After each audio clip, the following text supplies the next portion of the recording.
We come back from the break. I'll bring up some of the situations where the Nets turned around, bad players, got picks, and so much more. We'll give you a breakdown on the NBA draft, MLB, NHL, and NFL, and a lot more when we come back on the home stretch on 90.3 WHPC. Time to travel back in time with your 2K Hits host, DJ Sass. First stop, Super Bowl 25 with NSYNC. Might sound crazy, but it ain't no lie. Bye, bye, bye, bye, bye. Next stop, the 42nd Annual Grammys with Britney Spears. Baby, one more time. And the last stop, the Stone Age. I think we travel back too far. 2K Hits, a show that brings you the biggest hits from the 21st century. No iPod or time machine necessary. Join host DJ Sass for all your favorite throwbacks on one show. From Nelly to Pink, we got it all. Your old iPod is being brought back to life. Squeeze me, I had a Zune. Monday afternoons at 2. It's 2K Hits on the voice of Nassau Community College, 90.3 WHPC. This program on WHPC is brought to you by the Cradle of Aviation Museum in Garden City, who presents CradleCon, a comic, collectible, and pop culture con, Saturday, June 23rd, and Sunday, June 24th. Meet and greet comic book creators, find rare books and toys, and cosplayers can show off their work. For all ages, created by fans, for fans. More information about CradleCon can be found at cradleofaviation.org. All right, let's get started. Winner of the Best Sports Report Award from the Intercollegiate Broadcasting System. The voice of Nassau Community College. This is the award-winning 90.3 WHPC. WHPC HD Garden City. Available on the iHeartRadio app.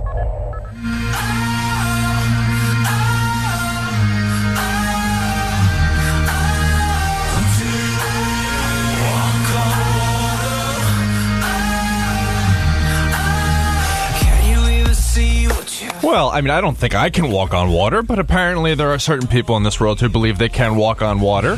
DeAndre Ayton, welcome back to hour number 2. I did not say that incorrectly. This is hour number 2 of the home stretch here on 90.3 WHPC. I'm your host, as usual, Andrew Zucker, and alongside me, Karen Bonagura, Kyle McKay, my brother, Tim Leonard. He looked at me and he's just like, how are you? He's just, well, I'm like, we have a third brother now. Special guest Tim Leonard is here with us. His brother Rob is asleep in a different room. Just is he? Out cold. Absolutely out cold. Who cares? Welcome to the pre-NBA draft special edition. Don't worry, we have other sports and so much more. Now, right before the break, I was mentioning the Nets and other people that they've brought in from other teams who were busts, and now that they look great. DeMarre Carroll, the man the Nets brought in from Toronto, who had 2 years and too much money left on his contract over there. And all of a sudden, they bring him in with a first and second round pick for Justin Hamilton, who was almost immediately waived. DeMarre Carroll looks like a guy who the Nets, if they traded him between now and the NBA draft, may actually net them an additional first-round pick. Yeah, they're getting good value out of him. So they could potentially get 2 first-round picks from DeMarre Carroll. They have Spencer Dinwiddie, who may potentially be packaged with the 29th overall selection to Denver for Kenneth Faried on the 14th. There's all these situations that are going on with this team. Spencer Dinwiddie, by the way, was a second-round pick by the Detroit Pistons out of Colorado State. Had torn ACL at the end of his college career. The Pistons actually selected him. It was very nice of them. They selected him and gave him medical treatment just because they wanted to see if their doctors, who were great at the time, could take that ACL and bring him back to life. Now, they spent a lot of money on him, and they actually paid him because he had a partially guaranteed contract. Mm-hmm. They released him, spent some time in the NBA D League at the time, and then G League, and now, he's doing absolutely amazing for the Nets, making almost dirt money for what he's been doing. Won the Taco Bell Skills Challenge this year, and as a Brooklyn Nets fan, I love to watch what he's doing. He's a 6'6" guard, and you don't usually, actually point guard, really, and he can shoot the three. You don't usually see 6'6" point guards, although we do have Michael Carter-Williams, who sucks. Yep. Probably, in my opinion, the worst rookie of the year in the last 20 years. But you don't usually see a 6'6" guard who had a very rocky start to their career, or actually no start to a career, suddenly burst onto the scenes. And I'm not saying he's born for stardom, but he is definitely born for on a playoff, on a championship type team, leader of the second unit, on a middle of the pack playoff team, point guard, or right behind number 2, but essentially like a 1B option. Right. And I love watching what the Nets have done with all these things. And quick side note, there was something I saw over the weekend. Kawhi's going to go to the Nets because they have 10 former Spurs connections within that organization. Sean Marks being number 1 there, and Kenny Atkinson is a former assistant of Mike Budenholzer, who's a former assistant of Greg Popovich, and then a lot of the front office, and then they now have Tiago Splitter, who's a scout, and I'm like, that's a really extended tree. I'm like, this is so off. Leonard. 10 former people, but a video editor, they're like, yeah, but they all loved him, and he loved it. No. But getting back to my original point, it's so much fun to see. Yeah, the Nets, I remember when the trade went down, when the Nets got KG, Paul Pierce, Jason Terry for picks that didn't even have protections, but I was like, the deed to the Nets. I was like, who cares? The deed to the Nets. I was like, who cares if they have the protections? Don't worry. What is a protection anyway? Who cares? The picks will be in the 20s. Marshawn Brooks, Chris Humphreys, Keith Bogans, something white. I was like, who cares? Yeah, look, we got burned on the Gerald Wallace trade. We gave up this guy, Damian Lillard. Don't worry about it. It happened. It's not going to happen again. No. Not 3 years in a row. Not possible. But don't worry. It's not like we give up Damian Lillard, Jaylen Brown, Jason Tatum, and help jumpstart a team from middle of the pack, high to low, all the way up to high. It's not like the Nets did that with that trade. It's not like they rebuilt an entire franchise. Don't worry about it. It's like KJ's here again. Could not possibly happen. That could not possibly happen. Flash forward to today. What happened? Look, there is You have to hope. say, though, their future is much brighter than the Nets. There is hope right now with this Brooklyn Nets organization. I follow them on Twitter. I follow a lot of Nets beat writers on Twitter. It's a lot of fun, actually, to see what's going on there. They have a beautiful, beautiful practice facility. I've seen pictures all over Twitter. It has this beautiful look over the water. It's absolutely amazing and stunning. It's where they have all their players come in for tryouts. I love the way the organization is run. Sean Marks. The Nets took a really big risk of bringing in a former Spurs player, and he was an assistant coach for 2 years in Sean Marks, and he's done a great job with this team, turning it around. While they were only 1 game behind the Knicks this past year, they did a lot better than a lot of people expected them to do. It was really fun to see, really fun to watch.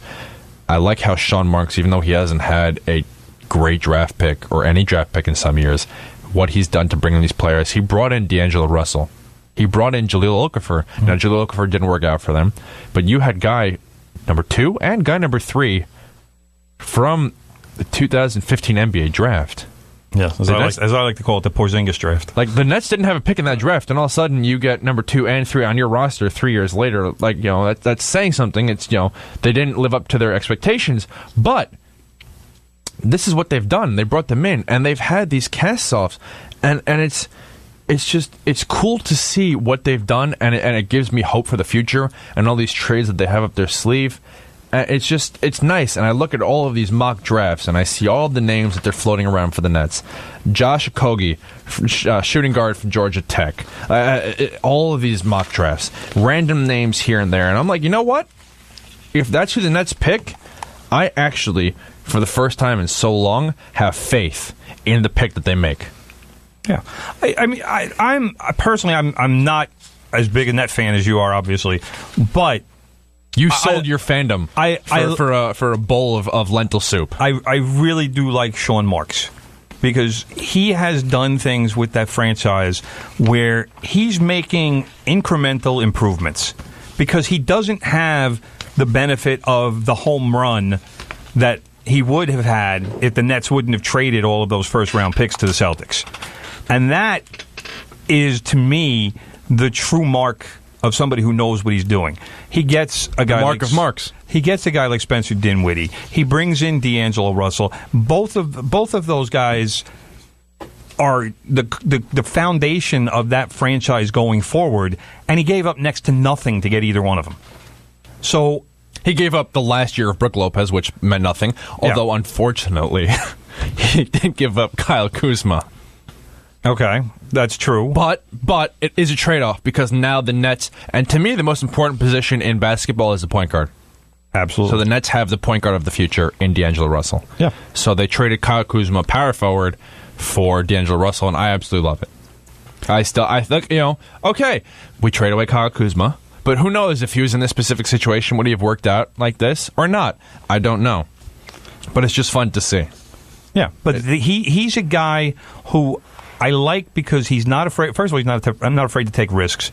He also is willing to kind of look outside the box a little bit and make things happen. And the Knicks obviously haven't had anybody like that in a GM role in, I don't know, longer than you've been alive. Let's put it that way. But that's what I like to see from a GM. Let's kind of shake it up a little bit. Let's see what we can do. We don't have the resources that everybody else has because we traded them all, but we still need to get better. And there's that sort of accountability from Sean Marks that he's not just sitting there saying, well, we're just going to wait a couple years until we get our draft picks back. No, he's trying to find players, and you look at what they've done with the picks that they've had, and who's the kid from Michigan they took with the bad Karis foot? Levert. To me, that was a good pick because he's a guy. And they traded away Thaddeus Young for that. But if he's healthy, no, not ooh. I actually loved it at the time. It was like we just got rid of Thaddeus Young for Karis Levert. But he's a guy who, if he was healthy in his senior year of college or whenever he came out, he's going way higher. Yes, that's why when people are talking now about Michael Porter, and they say, well, who's going to take the risk on him? You know what? If he's available at 9, if the Knicks don't take him, they're idiots. I hope he's not available at 9. He should be off the board by then. He probably will be. He probably will be, yeah. But if he's there at 9, you snap him up. Because a guy like that is more talented than the pick you're making. So it's better to pick somebody like that and hope you hit the home run with it. And yeah, there's going to be a couple misses, but hope you hit the home run as opposed to, well, let's take the safe pick. Because safe picks don't win you titles. Let's take the safe pick. Look, before we move on, I want to mention a couple things. DeAndre Ayton, lock for first overall pick. Yep, agreed. I've been saying this for a very, very long time. Agreed. And even he's been saying it. He likes to say it. He loves to say it. Yeah, he loves it. Trae Young, people claim he's the next future superstar. Then people say he's being overlooked. I can't wait until he falls to number 9 and the Knicks select him. It would be a very next pick. It would be a very next pick. I can't wait agree for that with to happen. you. It's going to be a lot of fun to see. I said that during March Madness that they were going to do that. I can tell you right now, I don't want Trae Young on the Knicks. It's just going to be a lot of fun to watch. I don't either. It's going to be a lot of fun because the Knicks will do it. Yeah. Number one, they have too many point guards on their roster already. Yep. Number two, people like to remember the Trae Young from the first half of last season. Yeah, when the defense didn't know what they were doing against them. And they kind of magically or just kind of looked the other way. Trae Young was 4-12 in his last 16 games at Oklahoma.